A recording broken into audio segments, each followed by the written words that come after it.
Hi సంధ్య. Hi. ఏంటి అంత డల్గా కూర్చున్నావు? ఏమోని అసలు చాలా ప్రాబ్లమ్స్ ఉన్నాయి. ఇలా ప్రాబ్లమ్స్ ఉన్నాయని మొన్న సిద్ధాంతి గారి దగ్గరికి వెళ్ళి కలిసి కూడా వచ్చాను. సిద్ధాంతి గారు ఏమన్నారంటే, మీరు వండిన వంటలో ప్రతిదీ కూడా ఒక మూగజీవికి పెట్టండి, ఆ తర్వాత మీరు అందరూ తినండి అని చెప్పారు. మరి అలాగే చేయి, అందులో ఏముంది? అలాగే చేస్తున్నాను. ప్రతిరోజు వండిన వంట ఫస్ట్ మా హస్బెండ్కి పెట్టిన తర్వాతే మేము అందరం తింటున్నాం కూడా. మూగజీవి అంటే నేనా? ఇన్ని రోజులు ప్రేమతో పెడుతున్నావు అనుకున్నా కదనే. ఫస్ట్ నుంచి మీరేమి కెమెరాలో యాక్ట్ చేయటం కానీ ఇవన్నీ ఉన్నాయా ఫ్యామిలీలో? ఎవరైనా కెమెరా ఫియర్, స్టేజ్ ఫియర్ అనేది లేదు, ఉండదు. పెళ్ళి ఎన్ని సంవత్సరాలు అవుతుంది? What a smile. ఎందుకు నవ్వారు? సరే, లవ్ మ్యారేజా అరేంజ్డ్ మ్యారేజ్? అబ్బా అమ్మయ్య, బతికించారు, త్వరగా ఆన్సర్ వచ్చింది. సో నా కోసం ఒకటి మీ ఫేవరెట్ అన్నిట్లో ఏది ఫేవరెట్ ఆ స్కిట్ ఒకసారి చేసి చూపేయండి నాకు. పండంటి కాపురానికి లేడీస్కి కొన్ని సూత్రాలు చెప్తారండి. మీరు మీ భర్త మాట వినండి, అతన్ని అడుగుజాడల్లో నడవండి, అతనికి మాట్లాడే స్వేచ్ఛనివ్వండి. ఇది కాకుండా మాట్లాడుతున్నాను కదా, మాట్లాడేటప్పుడు ఎందుకు మధ్యలో వస్తావు? మధ్యలో రావద్దని తెలీదా? ఇలాగేనా? హలో, నమస్కారం అండి. ఎస్ఎస్ కపుల్స్ ఎలా ఉన్నారు? ఫైన్ అండి, బాగున్నాం. కానీ ఒక విషయం అడగాలి, పెళ్ళి ఎన్ని సంవత్సరాలు అవుతుంది? What a smile. ఎందుకు నవ్వారు? అరే మళ్ళీ నవ్వారు, ఎందుకు నవ్వుతున్నారు? అది ఏమైనా అడగకూడని క్వశ్చనా? అంటే మా ఇద్దరికి చిన్నతనంలో పెళ్ళయింది. సర్లేండి, ఎన్ని ఇయర్స్ అయిందో చెప్పండి. చిన్నతనంలో అయింది, ఓకే. ఎన్ని ఇయర్స్ అయింది చెప్దామా వద్దా అంట. సరే, మీరు కాసేపు చర్చించుకుని సుదీర్ఘమైన చర్చలు జరిగిన తర్వాత నాకు ఆన్సర్ ఇవ్వండి. అసలు మమ్మల్ని చూస్తే ఎలా అనిపిస్తుందో అది మీరే చెప్పండి. పోనీ అప్పుడు నేను చెప్తాను. మాకు చాలా అనిపిస్తున్నాయండి, మాకు చాలా అనిపిస్తున్నాయి అని చెప్పేస్తావా ఏంటి? వాళ్ళకి 50 years అనిపిస్తుంది. ఏంటి మీరు చెప్పరా? చెప్పమండి. ఇప్పుడు ఆడవాళ్ళని ఏజ్ అడిగితే చెప్తారా? చెప్పరు. అలా మేము కూడా అంతే. ఆ సీక్రెట్ అలాగే అయితే మీ ఏజ్ చెప్పండి. అది కూడా చెప్పాము. నేను చెప్పిన తను చెప్పదు. అసలు పెళ్ళై ఎన్ని సంవత్సరాలు అయిందో చెప్పడానికి ఏమైంది? ఎందుకు అంటే ఏదో ఉంది ఇందులో సీక్రెట్. సరే, లవ్ మ్యారేజా అరేంజ్డ్ మ్యారేజ్? Arranged marriage. అబ్బా అమ్మయ్య, బతికించారు, త్వరగా ఆన్సర్ వచ్చింది. అరేంజ్డ్ మ్యారేజా? ఫస్ట్ పెళ్లి చూపులకి అంటే రిలేటివ్స్. పెళ్లి చూపులు అలాంటివి ఏం లేవా? పెళ్లి చూపులు అంటే అది కూడా మాది పెద్ద స్టోరీ. రెండు ముక్కల్లో చెప్పండి. రెండు ముక్కల్లోనే చెప్పేస్తాం. అర్ధరాత్రి అయిందండి స్టోరీ.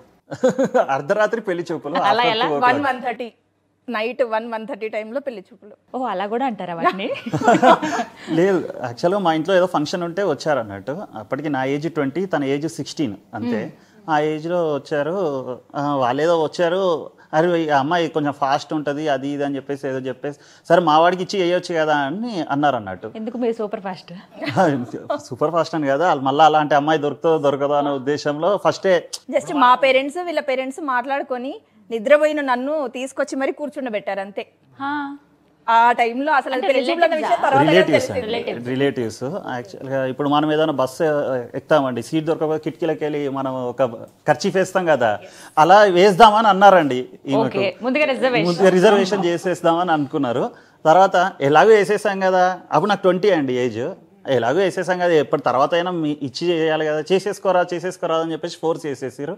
ఆ టీనేజ్లో సరే అనేసినాను, అంత తొందరగా పెళ్లి చేసుకున్నాను. సో మొత్తానికి ఇప్పుడు పెళ్లి ఎప్పుడైందో మాత్రం చెప్పారండి మాటల్లో మాట. మీకు 20 సంవత్సరాలు, మీకు 16 సంవత్సరాలు. అంత చిన్న అమ్మాయిని పెళ్లి చేసుకోవాలని ఎలా అనిపించిందండి అసలు? నేను కూడా చిన్నగానే ఉన్నా కదా, నేనేమన్నా 25 ఏళ్ళు ఉంటే. 4 ఏళ్ళు పెద్ద మీరు అప్పుడు. సో మొత్తానికి ఆ ఏజ్లో పెళ్ళయింది చక్కగా. బట్ ఎందుకో మీ ఏజ్ అక్కడే, అంటే మీ పెళ్ళి అయ్యి ఎన్ని సంవత్సరాలు చెప్పట్లేదు కాబట్టి అక్కడ ఆగిపోయారు మీరు. న్యూలీ మ్యారీడ్ కపుల్ లాగానే అనిపిస్తారు. అంటే వాళ్ళకు ప్రేక్షకులకు ఏంటంటే న్యూలీ మ్యారీడ్ లాగా ఉంటేనే బాగుంటుంది అనే ఉద్దేశంలో న్యూలీ మ్యారీడ్ లాగానే కంటిన్యూ అవుదామని అనుకుంటున్నాం. అంటే యాక్ట్ చేస్తున్నారు అనమాట అలాగా మన ముందు. కానీ లేదండి, అది మాత్రం నిజం. నమ్మినా నమ్మకపోయినా నిజంగా చక్కగా ఉన్నారు. కపుల్ చూడగానే భలే ఉన్నారే అని అనిపిస్తుంది ఎవరికైనా సరే. మీకైనా చాలా చిన్నదాన్ని బట్ చెప్తున్నాను, చూడగానే ముచ్చటగా అనిపిస్తుంది, హ్యాపీగా. మీరు ఎంత ప్రేమగా మరి నటిస్తారా అండి? మామూలుగానే అలాగే ఉంటారా శ్రీకాంత్ గారు? అంతేనా? అంటే రియల్ గా కొట్లాడుకోమండి, అసలు నిజంగా కూడా కొట్లాడుకోము. ఏదైనా ఇద్దరం ఒక అండర్స్టాండింగ్ లో వెళ్ళిపోతాం. వైఫ్ అండ్ హస్బెండ్ అంటే కామన్ గా ఈ కీచులాటలు ఇవన్నీ చిన్నగా ఉంటాయి. ఉంటేనే బాగుంటది లైఫ్ లో. ఎక్కువ అలిగేది ఎవరు ఇద్దర్లో? తనే. అలిగి అసలు మాట్లాడరు, మళ్ళీ నేనే కాంప్రమైజ్ అవ్వాలి.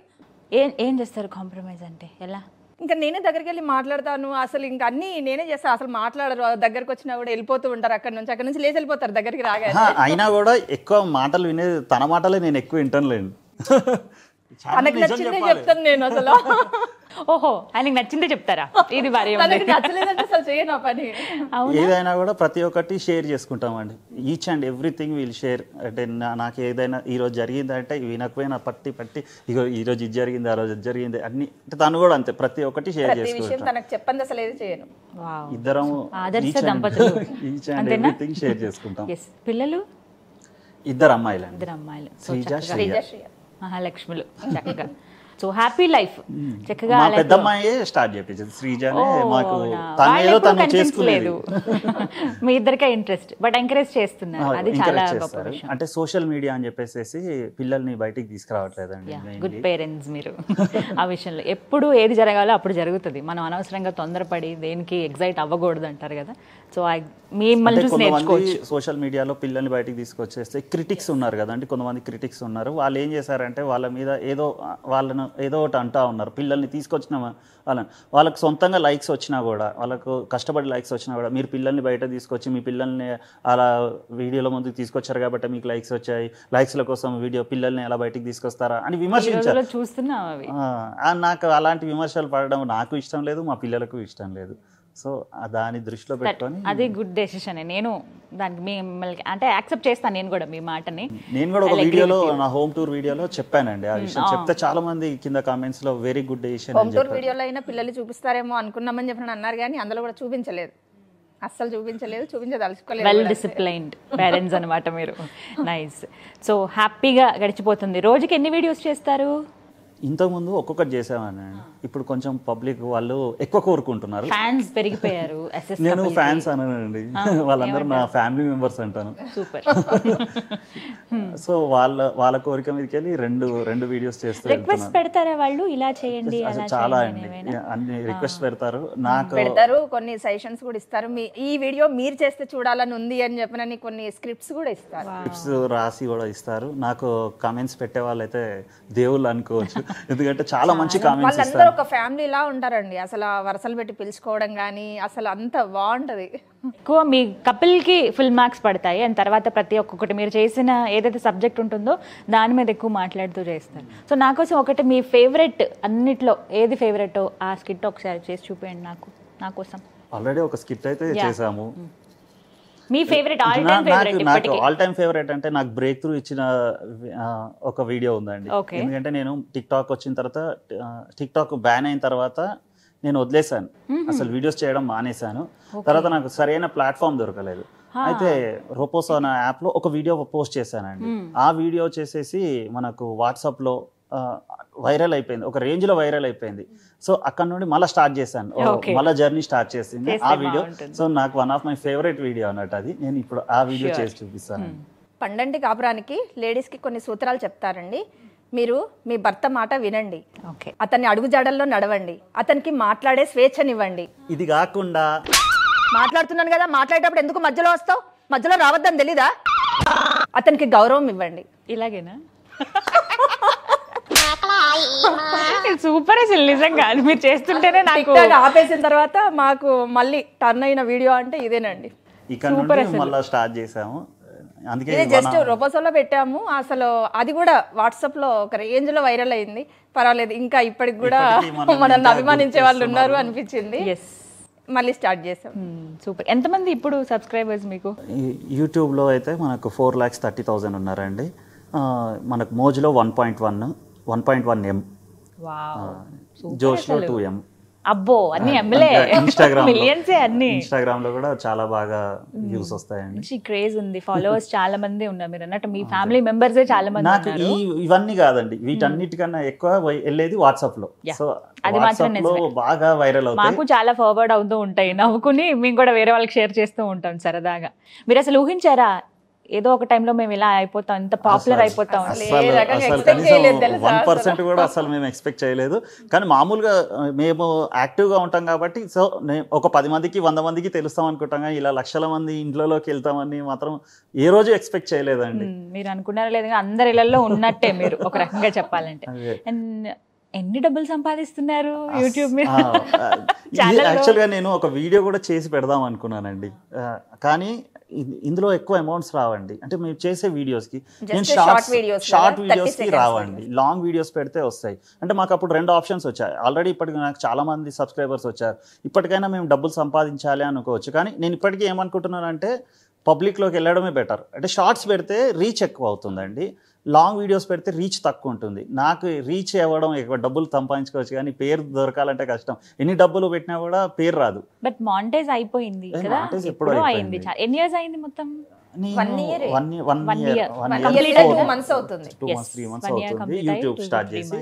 బట్ నేను చెప్పాను కదండి, ఈ నాట్ యూట్యూబ్, వాట్సాప్. అన్నిట్లో వాట్సాపే చాలా ఇష్టం. వాట్సాప్ లోకి ఎక్కువ వైరల్ అవుతాయి. పాపులర్ అవ్వడానికి రీజన్స్ అవే ఉన్నాయి కదా. అండ్ కామన్గా చూసేవి ఏంటంటే వైఫ్ అండ్ హస్బెండ్ మధ్య ఉండే ఇష్యూసే ఎక్కువగా. అవి ఎంత పర్సనల్ ఇష్యూస్ అయినా కూడా అవి చూడడానికి మనకి సిల్లీగా అనిపించినా అవి వాళ్ళకి పెద్ద ఇష్యూస్. నైట్ అయింది అనుకోండి, ఇద్దరు హస్బెండ్ అండ్ వైఫ్ అది పెట్టుకొని చూస్తారండి. అది నాకు వచ్చిన ఫీడ్బ్యాక్ మొత్తం. అసలు షాప్ లో మేము ఇద్దరం కూర్చొని చూస్తామండి నైట్, ఖచ్చితంగా మీ వీడియోస్ చూసే పడుకుంటాము అని చెప్పేసి చాలా మంది ఇచ్చిన ఫీడ్బ్యాక్. 10 minutes మినిమం 10 minutes అయినా మీ ఛానల్ ఓపెన్ చేసి మరీ చూస్తామని చెప్పిన ఫీడ్బ్యాక్ మాకు ఎక్కువ ఉంది. అది ఒక ఫీడ్బ్యాక్ అండి. ఇంకొకటి స్ట్రెస్ రిలీఫ్, అది మెయిన్ ఫీడ్బ్యాక్. స్ట్రెస్ రిలీఫ్ అయితే ఈ రోజుల్లో కావాల్సిందే అది శ్రీకాంత్ గారు, నిజంగా అసలు కావాల్సిందే అది. ఎంత స్ట్రెస్ఫుల్ లైఫ్, ఎంత బిజీ షెడ్యూల్ అందరిది, ప్రతి ఒక్కరిది బిజీ లైఫే. ఇప్పుడు కాసేపు నవ్వుకుందామనే సినిమాకి వెళ్తారు, కాసేపు నవ్వుకుందామనే ఇలా కొన్ని షోస్ అంత పాపులర్ అయిపోవడానికి కూడా రీజన్స్ అవే. మీరు ఇంత పాపులర్ అవ్వడానికి రీజన్ కూడా అదే. అదే మనం ఎక్కడైనా చూడండి, ఎవరైనా సరే కొంచెం టైం దొరకగానే ఫోన్ ఓపెన్ చేస్తారు, ఇలా అంటారు. ఎంత వాళ్ళు కామెడీ రాగానే ఆగిపోతారండి. ఎందుకంటే వాళ్ళకున్న ప్రాబ్లమ్స్ మళ్ళీ సెంటిమెంట్ చూడాలంటే వాళ్ళకి ఇష్టం అనిపించదు. కామెడీ రాగానే ఆగుతారు. ఎంత మాకు 10 minutes టైం దొరికినా కూడా ఎవరైనా ఫోనే తీసి చూస్తారు. నేను కూడా అంతే, కొంచెం గ్యాప్ రాగానే వచ్చి ఇలా తీసాను. ఇంతకుముందు చూసారు లేదు? అవును. సో స్టాపర్స్ మీరు ఒక రకంగా చెప్పాలంటే, ఒక డెస్టినేషన్ హ్యాపీగా మనం అప్పటికప్పుడు మన మూడ్ చేంజ్ చేయాలి, మూడ్ చేంజ్ అయిపోవాలి అంటే మీ వీడియోస్ చూడాలి అంతే. అదొక చాలా హ్యాపీనెస్ అనిపిస్తుంది అండి. వాళ్ళు అలా వచ్చి మనకు చెప్తే అంటే వాళ్ళ కళ్ళలో కనిపిస్తుందండి, మీ వల్ల నాకు చాలా హ్యాపీగా ఫీల్ అవుతున్నావు. కొంతమంది ఒక మేడం వస్తుంది, వాళ్ళకు స్ట్రెస్ కోసం అని చెప్పేసి మెడిసిన్ తీసుకుంటారు. నువ్వు ఈ మెడిసిన్స్ కన్నా నువ్వు నాకు ఇచ్చే ఆ వీడియోస్ స్ట్రెస్సే నాకు చాలా రిలీఫ్ ఇస్తుంది అని చెప్పేసి ఆమె కళ్ళలో నీళ్ళు వచ్చాయండి. నాకు ఆ రోజు నిజంగా చాలా హార్ట్ టచింగ్ అనిపించింది. ఆ రోజు ఇద్దరం ఉండే, చాలా అంటే చాలా హ్యాపీగా ఫీల్ అయిపోయినాం. అరే ఆమె కళ్ళల్లో ఇట్లా టీయర్స్ వస్తున్నాయి చెప్తున్నప్పుడు. మొన్న విప్రైడ్స్ అవార్డ్స్ అయినప్పుడు కూడా అసలు మేము విన్ అయిన తర్వాత కూడా అసలు ఎంతమంది హ్యాపీ టీయర్స్ అంటే అసలు రియల్గా చాలా అంటే చాలా హ్యాపీ అనిపించింది. మాకన్నా ఎక్కువ మమ్మల్ని అభిమానించే వాళ్ళు ఇంతమంది అరే మేము గెలవాలని కోరుకుంటున్నారా అనిపించింది. అంటే మొన్న సోషల్ మీడియాలో ఒక చిన్న అవార్డ్స్ పెట్టారండి, దాంట్లో బెస్ట్ కామెడీ కపుల్. కంగ్రాచులేషన్స్. ఎందుకు రారు ఇంత బాగా చేసేస్తూ ఉంటే? ఇందుకే అసలు ఏం చేస్తారు మీ వర్క్ ఏంటి? నార్మల్ వీడియోస్ చేయడమేనా? కాదండి, అసలు వీడియోస్ కి పెట్టే టైం ఓన్లీ 1/2 hour అండి. మిగిలిన ప్రొఫెషన్ వచ్చేసి నాది మెడికల్ షాప్, తను ఫార్మసిస్ట్. ఇద్దరం కూర్చుంటాం షాప్ లో. అది మా మెయిన్ ప్రొఫెషన్ అదే. సో అది మెయిన్ ప్రొఫెషన్ కాబట్టే మేము సర్వైవ్ అవ్వగలుగుతాం. మామూలుగా దీన్ని మెయిన్ ప్రొఫెషన్ గా తీసుకుంటే ఎక్కడికో వెళ్ళే వాళ్ళం. అంటే వీడియోస్ కి కేటాయించే టైం 1/2 hour అంతే. అంతేనా? 1/2 hour లో ఎన్నైతే అన్ని, 2 అయితే 2, 3 అయితే 3 అవి చేసేసుకొని షాప్ లో ఎడిటింగ్ చేసుకుంటాను. చేసేస్తున్నా. కామెంట్స్ అనేది మాత్రం నైట్ కూర్చొని వాళ్ళ కామెంట్స్ కానీ రిప్లై ఇవ్వలేను, ఎందుకంటే నాకు టైం సరిపోదు కాబట్టి రిప్లై ఇవ్వలేను. కానీ ప్రతి ఒక్క కామెంట్ ని చదువుతాను, లైక్ చేస్తాను. సో ఎవరికైనా రిప్లై ఇవ్వకపోతే ప్లీజ్ బాధపడకండి. ఇది అందరు మీడియా ముందు చెప్తున్నాను, రిప్లై ఇచ్చేంత టైం లేదు కాబట్టి రిప్లై ఇవ్వట్లేదు. కానీ ప్రతి కమెంట్ ని చదువుతానండి నేను. ఫ్యామిలీ మెంబర్సే కదా, ఏమనుకోరు.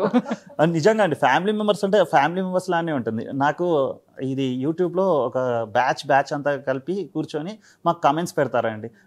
వాళ్ళే ఒక పేరు పెట్టుకున్నారు దానికి, కమెంటల్ బ్యాచ్ అని. మెంటల్ బ్యాచ్ చెప్పేసి అసలు వాళ్ళ కోసం నేను వీడియోస్ చేస్తున్నాను అంటే మీరు నమ్మండి. ఎందుకంటే వాళ్ళు ఒక రోజు నా వీడియో లేట్ అయిపోయినా కూడా బాధపడతా ఉంటారు, ఆ పర్సన్ మెసేజ్ చేస్తూ ఉంటారు. సో వాళ్ళ కోసం నేను స్పెషల్గా కూడా చెప్పాను, మీకోసం నేను వీడియో చేస్తున్నాను. ఎందుకంటే వేరే వాళ్ళు అంత ఆత్రంగా చూస్తారో చూడడం అంటే వాళ్ళు డైలీ దాని మీద డిబేట్ వేసుకుంటారండి. డిబేట్ అంటే కొంతమంది లేడీస్ సపోర్ట్ చేస్తుంటారు, కొంతమంది జెంట్స్ సపోర్ట్ చేస్తారు, తనని సపోర్ట్ చేస్తారు, కొంతమంది నన్ను సపోర్ట్ చేస్తారు. దాని మీద డిబేట్ నడుస్తూ ఉంటుంది రోజు. డిబేట్ త్రూగా కూడా మాకు కొత్త ఆలోచనలు వస్తాయి, అరే ఇలా కూడా చేయొచ్చు వీడియో. మొత్తానికి ఏదైతే అది అయింది, కానీ ఎంత కాకపోతే మీరు సంధ్య గారితో బెగ్గర గెటప్ వేయించేశారు. అసలు ఏమనుకుంటున్నారా, అంటే అడిగే వాళ్ళు లేరనుకుంటున్నారా, సంధ్య గారి వైపు మాట్లాడే వాళ్ళు లేరనుకుంటున్నారా? ఈసారి మన రెవెన్యూ తీర్చుకుందామండి. ఈసారి అసలు ఎలా ఉండాలంటే గెటప్ ఎలా ఉండాలంటే అసలు ఊహించుకోకూడదు, అలా ఉండాలి. మామూలు ఐడియాలు ఇచ్చేసారా ఇప్పుడు కథ, ఇప్పుడు నా మీద ఏదో ఒక రివెంజ్ అప్పటి నుండి ట్రై చేస్తారు.